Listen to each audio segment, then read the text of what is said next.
Hello, this is Ms. DB. In this video, we are going to learn about geometric sequences and series. So earlier in this quarter, we had an assignment about geometric sequences already when we did the exponential functions unit. So we won't spend a lot of time on geometric sequences, just kind of a review. And then we'll also learn about geometric series. And let's see, so geometric sequence is when a sequence in which the ratio of successive terms is a constant ratio, called the common ratio, and the common ratio can't be 0 or 1. And you can find the sequences in a geometric sequence by taking the previous term and multiply by that common ratio. And if you want to find the nth term of a geometric sequence, like you don't want to write out all the way until you get to number 10 or number 15 or number 100, then you can use this formula, which is very handy. So it says that you take a given term is equal to the first term times the ratio to the exponent of n minus 1. So if you wanted to find the 10th term of a sequence, you would use, this is the first term, whatever number you start with, you have to know that, and you would multiply that by the common ratio to the, if I wanted the 10th term, I would do 10 minus 1 or the 9th term. So the ratio to the one less than the term you're looking for. And make sure that you find this first on your calculator and then multiply by the first term. Don't multiply the first term times the ratio and then raise that to the power. You'll have way too big a number. So here's some examples where you're going to find the nth term of a geometric sequence, and this is what we did earlier this quarter. So we won't spend a lot of time on this. Sometimes you have to find the common ratio first, it's not given to you, and you do that just by dividing any term by the one before it. It doesn't matter which one you do. I could take negative 20 divided by positive 10 and get negative 2, or I could take, like they did, the second term divided by the first term and they also get negative 2. You should get that for no matter which way you find your common ratio. And then we're going to write the rule, plugging in our first term of this one is negative 5, so that's where the a sub 1 goes. And then the common ratio is negative 2. And if they're looking for the 9th term, we take 9 minus 1, or 8.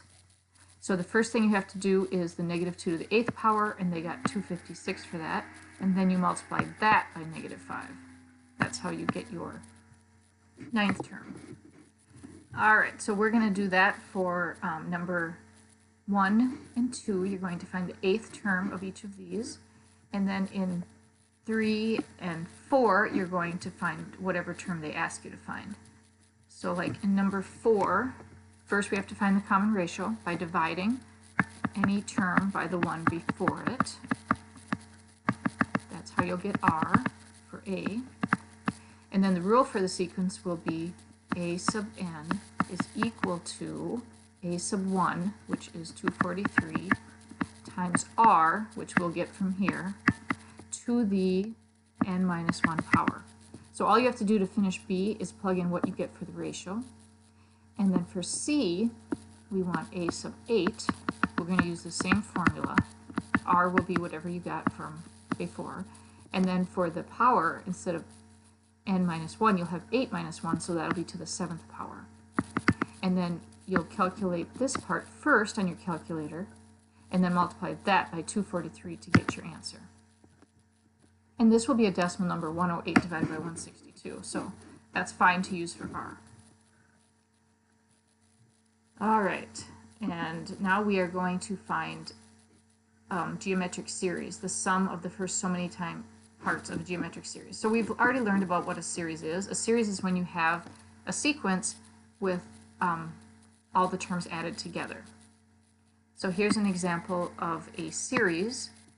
It starts as a sequence, and then you just replace the commas with plus or minuses. So 3 minus 6 plus 12 minus 24 plus da da da da. Another way of writing a series is with the summation form, which we've looked at before as well. So this says, the way you would read part B, is that this is the sum of the first to the 5th terms of this sequence, 1/3 to the k minus 1. And then we'll replace k with 1, with 2, with 3, with 4, and with 5 in order to find the sum. So you could do this by hand. You could write out all of the terms and then add them together. But we also have this formula that we can use so that we don't have to, especially if there's lots of terms that we would have to add this for. So the way that this formula works is you take the first term, that's a sub 1, and r is the common ratio, so you'll either be given that or you'll have to find that. And then you are going to use this formula, 1 minus the common ratio to the nth power, which will match the number of terms you're looking for, divided by 1 minus r. And r can't be 1 in this case because then we would be dividing by 0, which is not allowed. Let's do this for number 10. So I'm going to write this, actually I'm just going to copy this and put it closer to the problem so I can see them both at the same time. Alright, so for number, oh, I did put the question here, or the formula there. Okay, so it's handy to look at. So we have to find the common ratio. To find the common ratio, you're just going to take one term and divide it by the term before it. So 126 divided by 42. 3.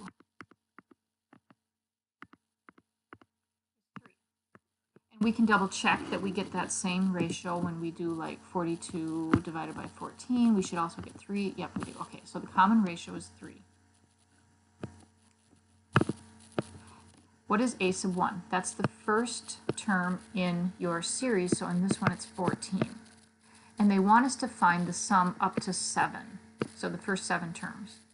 So we're going to use s of 7 is equal to a sub 1 is 14, and then in parentheses we need 1 minus the common ratio of 3 to the n power. So that's 3 to the 7th, n is 7, and r is 3. And that's all over 1 minus the common ratio. Now how would I write this if I was typing, if you were using, you know, the word tools?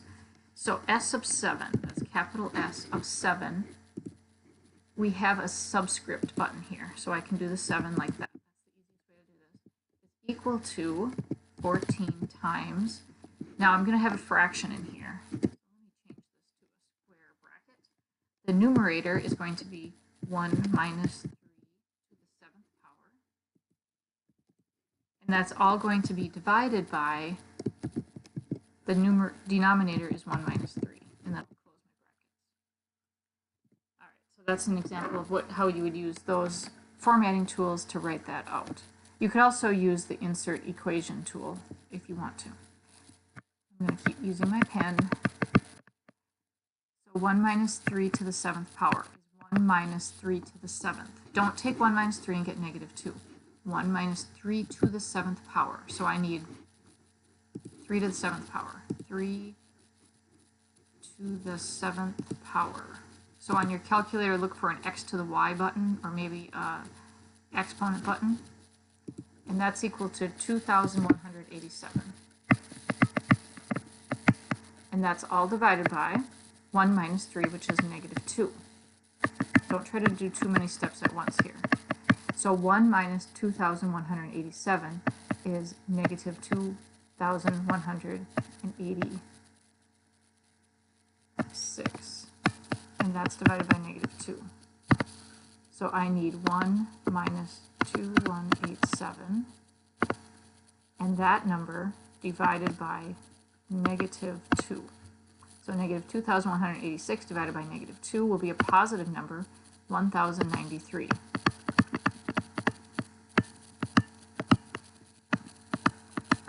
And now I can multiply these together and get 15,302. And that is my answer for number 10.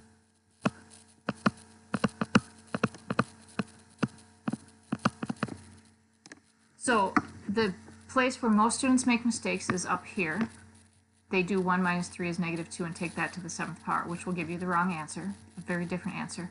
And then also, for some reason, a lot of people make mistakes here, and they'll call this, you know, a positive 2,188, or they add or something. So be careful in these areas. And it wouldn't make sense, this is an increasing series sequence, they're getting bigger and bigger, so it wouldn't make sense if your answer came out to be a negative number, would it? So watch that. Now let's look at one that's in summation notation, like number 11. this is telling us that we want the sum of the terms from 1 to 8 of this expression, -4 to the k minus 1. So the first thing we have to find is the first term, which is when k would be equal to 1. So if I put a 1 in here, I would have -4 to the 1 minus 1, which is -4 to the 0, which is equal to 1.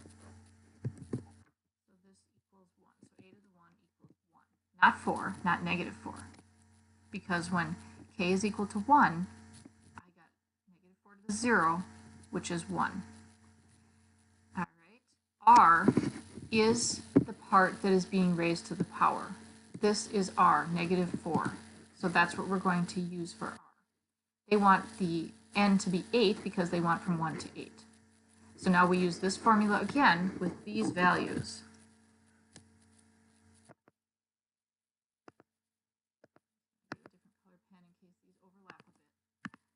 So we're going to use a sub 1. We found that to be 1 to the 1 minus r is -4, to the 8th power, all over 1 minus -4. So watch your negatives on this. This is s sub 8. So the 1 times this is not going to change our answer. Multiplying by 1 doesn't change your answer. So at this point you could just know that it's just going to be 1 minus -4 to the 8th power over 1 minus -4.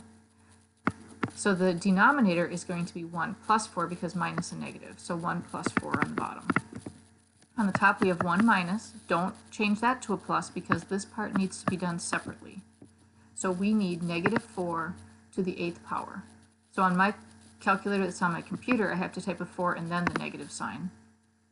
And I really need parentheses around that. So I need 4 negative parentheses.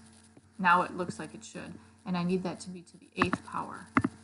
You might do it slightly different on a handheld calculator, but we should get a positive answer because a negative number raised to a positive power, an even power I mean, is going to be an even number. So 65,536.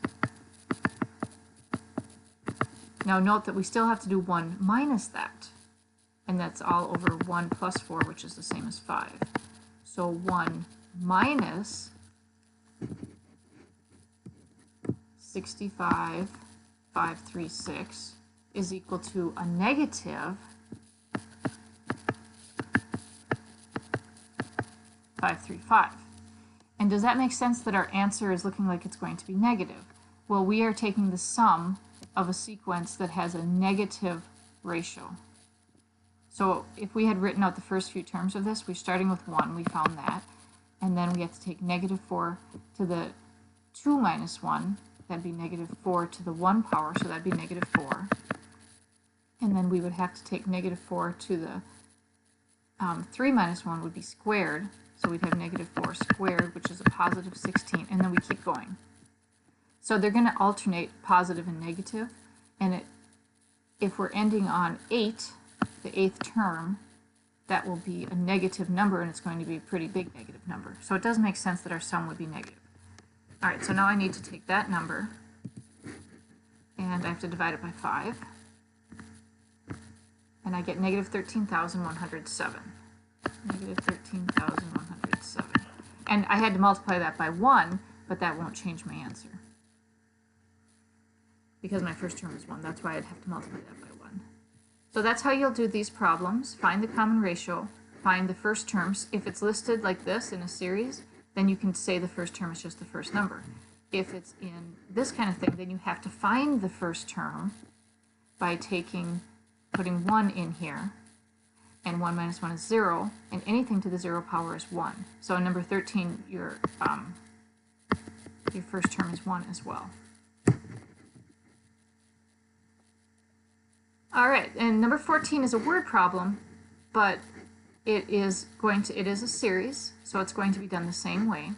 So we can start the first series out by starting with 10 and then so on. So you can figure that out. So the common ratio in here is 10. And then you'll solve it the same way as the other ones. So if you get stuck in any of these, let me know, and have a wonderful day.